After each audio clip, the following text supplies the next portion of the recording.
Welcome back to episode 2 of Project Honda CBR900RR, where today we're going to be fitting this absolutely gorgeous exhaust system to the old girl to really let it sing. Now, as with all the videos, if you want to skip to certain fitting sections, the video will be completely chaptered. Enjoy. Before we get underway with fitting that beautiful exhaust, we need to recap back to episode 1 for those that haven't been following the series. We went to fowlersparts.co.uk and with their website we managed to go through all the bits we were going to need for the servicing, click that buy it now, and then everything got sent out for us to complete the service. And we did all the fluids minus the brake fluid, which we're going to come back to with the hell-braided brake lines in a later episode. Before we remove the standard exhaust, I wanted to give you guys and girls at home a little preview of what it sounds like. Nothing fantastically exciting. And if you listen closely, I think we might have a slight issue with one of the carbs, because when I was blipping the bike, and it's quite difficult to pick up on camera, you can hear some sort of hesitation at around 4,000-5,000 RPM. I don't know whether it needs just a good ride out. I have put fresh fuel in it, but yeah, we may well have to do a partial carb strip down on the float bowls and get these balanced, which again, we'll come back to in a later episode. But for now, this should give you an indication of the noise levels.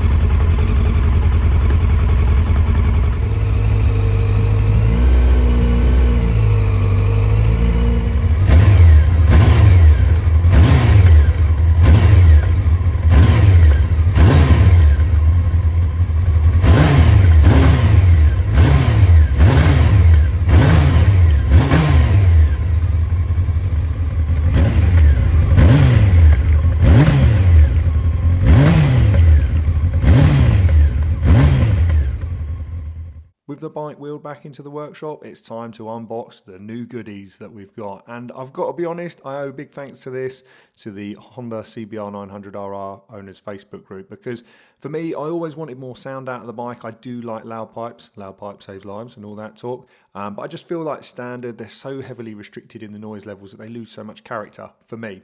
But anyway, the reason we've gone with the Black Widow system is we get the full manifolds and silencer, link pipe, etc. It's not just an end can, which means you can completely leave your stock system in peace, because a lot of aftermarket cans will require you to cut the flange, which we won't need to with this kit.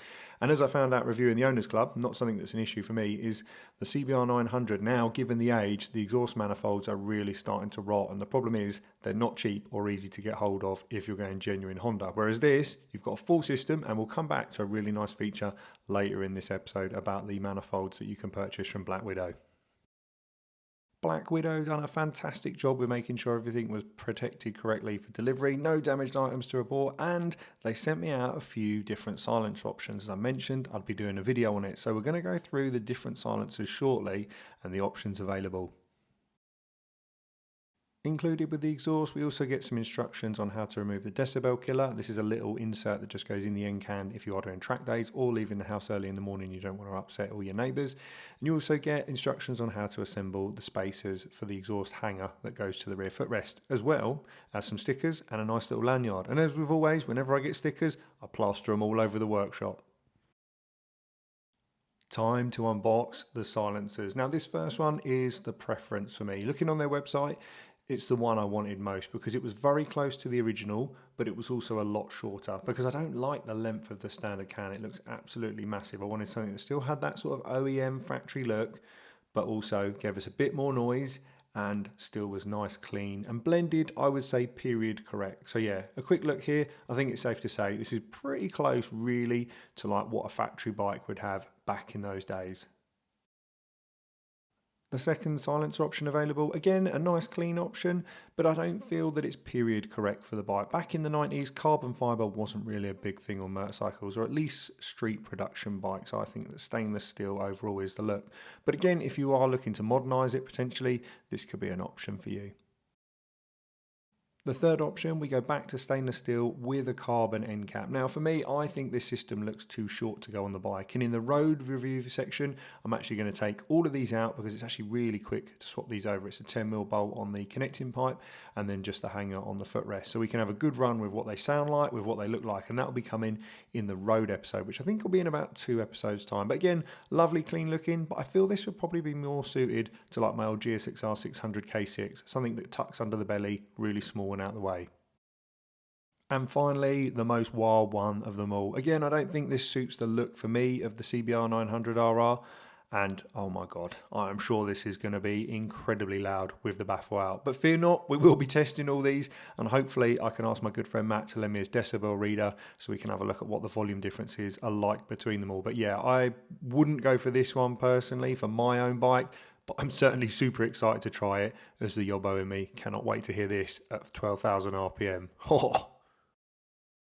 A really big plus of the Black Widow kit is it comes with everything you need to get this installation underway. Now I say everything you need, and that is providing that your bike is all in good order, which we'll come back to shortly when we remove my old system, as again, with these bikes, the age, corrosion, unfortunately things that sometimes you think will be alright may actually need replacing. But as you can see here, we have all the springs, we have all new gaskets, we have the clamps, we have the adapter if you want to use the original silencer, which we're going to go further detailed on shortly. And you also have all the pipes labelled up, which isn't a big deal because you've only got 4 branches to install on the head down to the collector. But ultimately, rather than trying to guess it, mucking about going backwards and forwards, it is labelled 1, 2, 3 and 4. So you can quickly identify which pipe goes into the collector box and back onto the cylinder head. As someone who wishes he could weld, I'm really impressed with this. It looks absolutely gorgeous, and it's clear to see it's not someone like me in the workshop putting this together.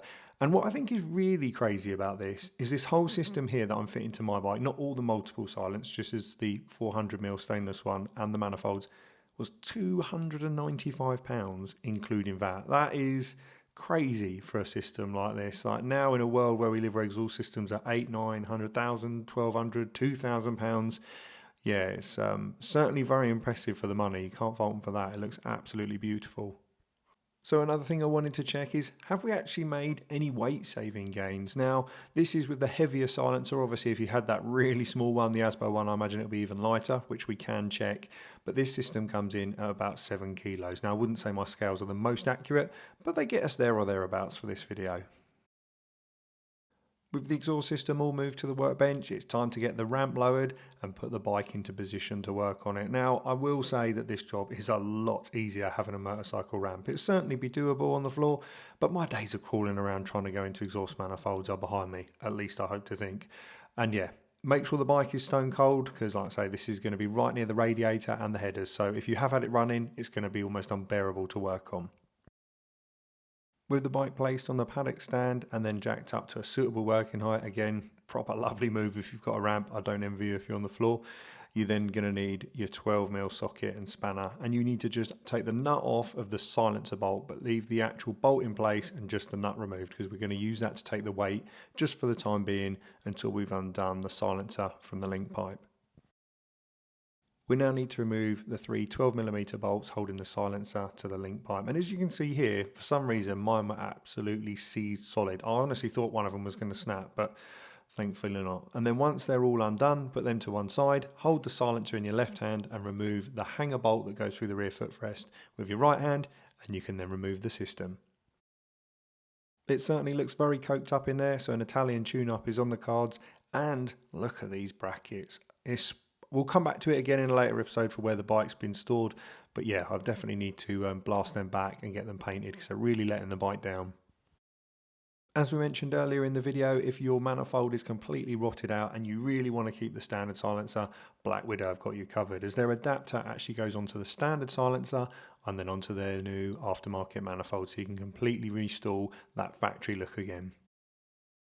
In order to access the standard exhaust system, you are going to need to remove the mid-side fairings and the lower belly fairing. And we've discussed this in episode 1 when we were doing the servicing and stripping all that down. It is really nice to work on these old bikes. I absolutely love it. They've got Zeus fasteners, so everything is really quick, half a turn, and you can take the panels off. And then with that done, carefully place them to the one side, because we all know, well, if you don't, standard fairings are very expensive, especially on an old classic, and near impossible to get hold of. But once they're removed, you can then see the standard exhaust manifold. With the lower fairings removed, you now have plenty of access to the downpipes and the link pipe.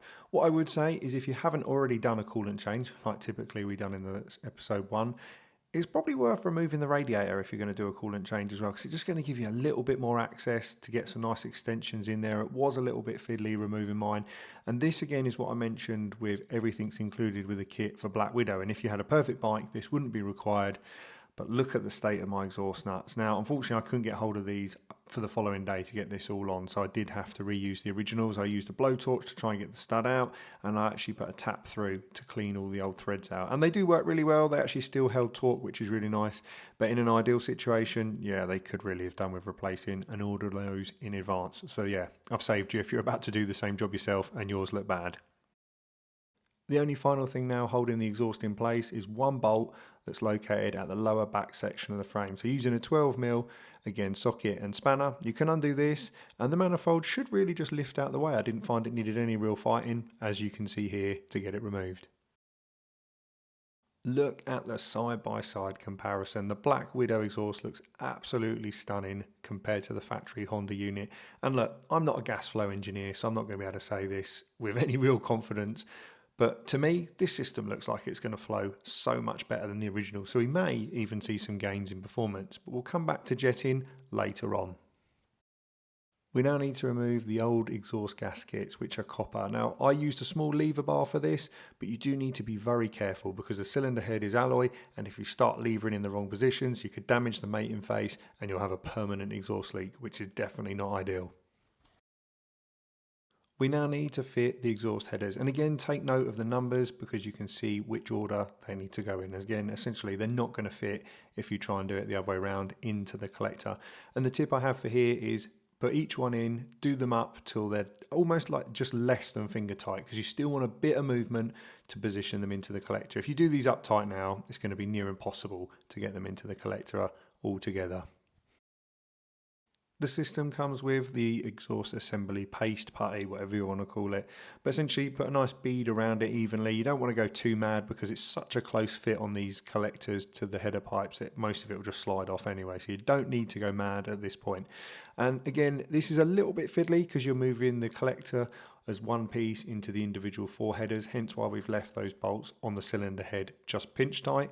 And then for me, I found once I got them about 60% of the way seated and they were just being fiddly to get the last bit in, I actually put all the springs on, and then the last wiggle, the springs actually help pull the final 30-40% into the collector. With the collector all in place, the system is looking absolutely fantastic. If I didn't live so close to my neighbours, I'd give this a quick fire up just for giggles. Now, the next part of the link pipe that goes on to the collector to the silencer actually may need to rotate a little bit to get the perfect alignment. So if you find in a minute that your exhaust bracket's not where it needs to be, you can rotate this pipe up or down to get it to the correct position. With the headers, collector and link pipe done, it's now time to get the final piece installed, the silencer. And as you can see here, you simply slide it over the can and then you can follow the instructions that are included on how the brackets and spacers go together. And again, really straightforward, it's not rocket science, this stuff. And as you can see here, really nice little brackets that they've got there with the spacers. It does have a very factory finish to it. And there we have it, the silencer and bracket is all done and complete. And once you're happy with that position, you can now tighten up the 10mm clamp that goes from the link pipe to the silencer. And just make sure that the clamp goes over the cut sections in the silencer, because if you put it too far up, it won't actually bite and clamp around the link pipe correctly. I always remove baffles from my motorcycle silencers. I think there's a time and a place for them. If, for example, you start work early in the morning and you're just doing normal low RPM cruising, absolutely fine. But if you plan to use the bike as intended, which we will be, which will be flat out, I think they're just too much of a restriction, generating a lot of heat in a certain area. The headers, collectors and link pipe really do look like a work of art, especially with all the springs holding it all together. It looks absolutely beautiful. But we have got to put those fairings back on. And again, just like the removal, it's the complete opposite. Very easy with those Zeus fasteners. I'm sure there'll be those in the comments. I mean, let me know. But from what I've been researching, you can run this system with the stock jetting, providing you have made no changes to the airbox, because it looks like the intake on the airbox and the filter are the most restrictive part for this bike. I'm not saying you're not going to see gains with the fueling changes, but again, because we're going to likely have to take these carburetors apart, we can have a look what main jets we're running, and it might be an option in a later episode if I do feel that it's a bit flat up top, or maybe it just needs a bit more fueling because it's running lean. Who knows? Maybe we'll be able to find someone who's good at setting these up and get it on a dyno and actually do some power runs to see what the bike's putting out. So I think we've still got quite a few more episodes on this bike. Like all old bikes, I give you plenty of tinkering time in the garage. And as I mentioned earlier, we've still got to go around and sort out some surface corrosion on certain brackets and bits. That's not to say the bike's been left outside, but when I went and viewed it, it had been left in like a little damp shed. So I think that's just the surface corrosion, because now, as you've probably seen from when I've had all the bodywork off and I've cleaned it all up, everything actually looks really nice under there, with the exception of a few brackets. Another thing that I had someone message me about saying you need to check the tank, there's a good chance it could be rusty. Really pleased to confirm the tank looks absolutely spotless inside. So yeah.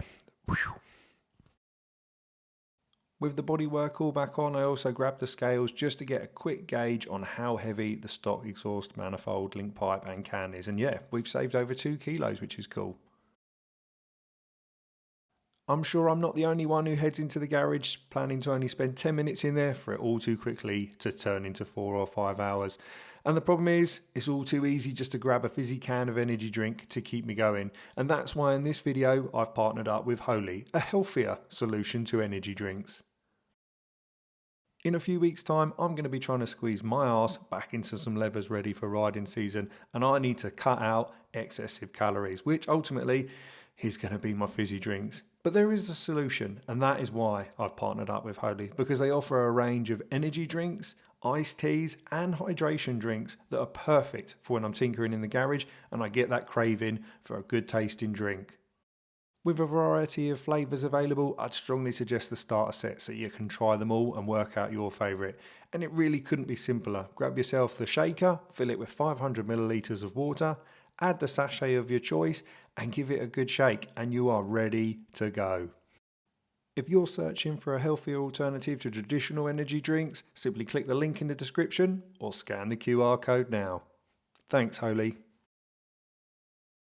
The moment you have all been waiting for, the first start. Now, I've also laid over the previous clips from when we started the bike with the standard exhaust, so hopefully this will give you a good idea of the differences between the stock and this silencer. And as mentioned, we will be going out on the road to test all of the end cans in a later episode. So if you haven't done so already, make sure you're subscribed.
Absolutely thrilled with the sound of the new Black Widow system. What an exhaust. Can't wait to get it out on the road.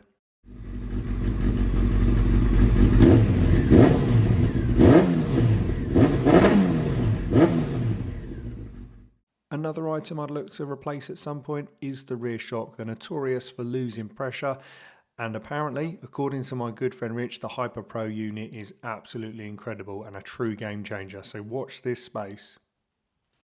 In the next episode, we need to get those hell braided brake lines on with the new fluid from Fowlers, and we also need to take those carbs back off to find out if something's gone amiss there.